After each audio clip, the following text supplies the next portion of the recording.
ये जो यमुना में झाग आप लोगों को दिख रहा होगा, रेखा जी आई थी और बड़ी बड़ी बातें करके गई थी। उनके आने से पहले ये वोटों की संख्या, ये लगातार उस पे जो देखिए आगे फॉगिंग कर रहा है, वो फॉगिंग किया गया था। ये होता है ना, जैसे एक्टिंग में होता है कि सारा कुछ तैयार है, फिर एक्टर एक्टिंग करेगा। ऐसे ही मुख्यमंत्री जी आई थी यहाँ पे एक्टिंग करने के लिए। लेकिन मैं अभी आपको झाग दिखा रहा हूँ, और ये भी मैं दिखा रहा हूँ कि ये जो नाव चल रहा है, आप देखिए, आप देखिए इसी तरह से जो फॉगिंग कर रहा है वो केमिकल की फॉगिंग कर रहा है।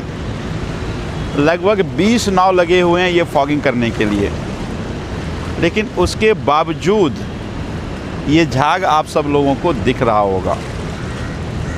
ये झाग बड़ी बड़ी बात दिल्ली के मुख्यमंत्री और भारतीय जनता पार्टी के नेता जैसे ही सरकार बनी थी, बड़ी बड़ी बात कर रहे थे कि हम 6 महीने में सारा प्रदूषण ख़त्म कर देंगे, सब कुछ ख़त्म हो जाएगा।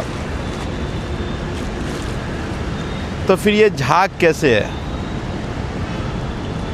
और मुझे लगता है कि जिस तरह से ये लगातार ये चला रहे हैं नाव, लगभग 20-25 नाव चल रहा है, फिर उसके बाद फॉगिंग लगातार हो रही है, क्या ये करने से प्रदूषण ख़त्म हो जाएगा क्या? ये आप इसलिए चला रहे हैं कि आप छुपाना चाहते हैं, दबाना चाहते हैं।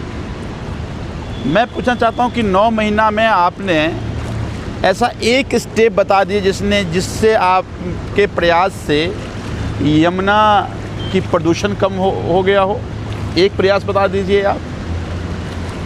तो ये छुपाने से, ये नाव चलाने से, ये केमिकल के छिड़काव करके झाग ख़त्म करने से प्रदूषण तो ख़त्म नहीं हो जाएगा ना। मैं रेखा गुप्ता जी को और पूरी कैबिनेट को कहना चाहता हूँ कि अगर इससे प्रदूषण ख़त्म हो रहा है तो आइए और एक गिलास यहाँ का पानी लेकर पी के दिखाइए। आप समझ में आ जाएगा दिल्ली की जनता को कि भाई प्रदूषण ख़त्म हो गया। मुख्यमंत्री जी ने यमुना का पानी पी करके दिखाया, वो तो आप नहीं करेंगे। इसी यमुना के पानी में जब छठी मैया की पूजा होगी, व्रती भी खड़े होंगे।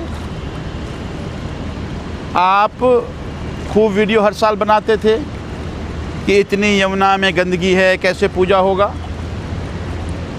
क्या स्टेप आपने लिया इसके लिए? रोज़ केवल ये कह देने से कि छठ धूमधाम से मनेगा, ऐसे तो नहीं होगा ना। व्रतीश में खड़े होंगी या खड़े होंगे तो उनके लिए अगर इस तरह के प्रदूषित पानी में खड़े होंगे तो उनकी सेहत से भी तो खिलवाड़ करना है ना। तो मैं मुख्यमंत्री को कहना चाहता हूँ कि ये नौटंकी बंद करके सार्थक प्रयास क्या हुआ है वो उनको बताना चाहिए। और तीसरी बात, ये जो केमिकल्स यहाँ डाले जा रहे हैं, भाई उसकी भी क्वांटिटी और अमाउंट होगा ना फिक्स। अगर मान लीजिए ज़्यादा आप इसमें केमिकल्स डाल देंगे, या एक्सपर्ट आकर के बताएं कि एक सर्टेन अमाउंट से, सर्टेन क्वांटिटी से ज़्यादा ये जो केमिकल्स डाला जा रहा है, क्या पानी में जो पानी के जीव जंतु हैं, जो एक्वेटिक एनिमल्स हैं, क्या उसके सेहत के लिए वो ठीक है? तो मैं ये पूछना चाहता हूँ दिल्ली के मुख्यमंत्री रेखा गुप्ता जी से, ये आपको मैं ये झाग दिखा रहा हूँ और मैं लोकेशन भी आपको दे रहा हूँ। अभी टाइम हो रहा है 3 बज रहा है और ये कालिंदी कुंज का ये जगह है, जिस जगह का मैं ये वीडियो बना रहा हूँ। तो ये झाग छुपाने और दबाने की कोशिश आप ना करें। ये झाग छुपाने और दबाने से, ये नाव के चलने से प्रदूषण नहीं ख़त्म हो जाएगा पानी का, प्रदूषण तो ऐसे ही रहेगा। प्रदूषण ख़त्म करने के लिए क्या प्रयास कर रहे हैं वो आपको बताना चाहिए। तो मैं उम्मीद करता हूँ कि दिल्ली की जनता को झूठ बोलना, गुमराह करना, इससे तो नदियाँ साफ़ नहीं होंगी। नदियाँ अगर आपको साफ़ करने हैं तो आपको प्रयास करना पड़ेगा।